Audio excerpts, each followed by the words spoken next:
আসসালামু আলাইকুম। আশা করি সবাই ভালো আছেন। আজকে আমি গ্রামীণ ফোনের একটি সূক্ষ্ম কারচুপি আপনাদের সাথে শেয়ার করব, যেখানে আপনি নিজেও প্রতিনিয়ত হয়তো প্রতারিত হয়েছেন কিন্তু কখনো খেয়াল করেন নাই। আসুন আমি আপনাদেরকে প্রথমত আমার মাইজিপি অ্যাপসে নিয়ে যাই। প্রথমত বলে রাখি যে আমি আজকে 300 টাকা রিচার্জ করি আর 300 টাকার বিনিময়ে 500 মিনিট প্যাকেজটি ক্রয় করি।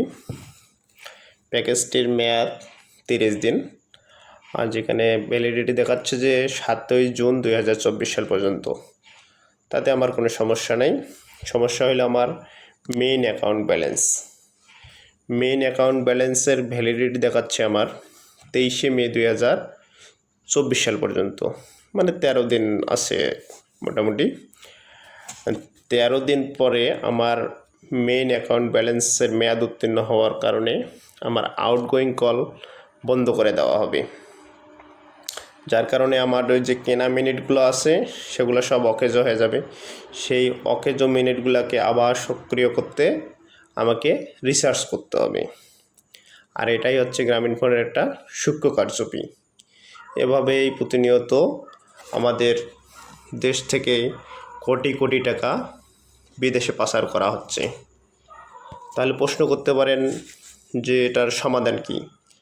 সমাধান আছে। সমাধান হচ্ছে বিকল্প পথ হচ্ছে আমাদের দেশীয় সিম টেলিটক। আসেন আপনাদেরকে আমি একটু টেলিটক অ্যাপসে নিয়ে যাই।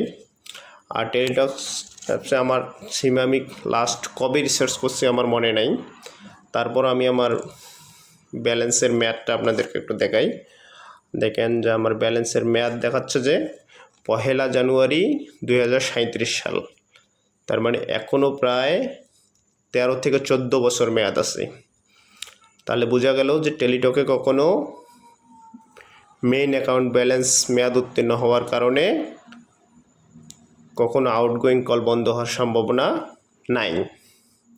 তাই আসুন আমরা দেশের টাকা দেশেই রাখি, দেশীয় সিম ব্যবহার করি, আর এই চোর বাটপারদের বিরুদ্ধে লড়াই গড়ে তুলি।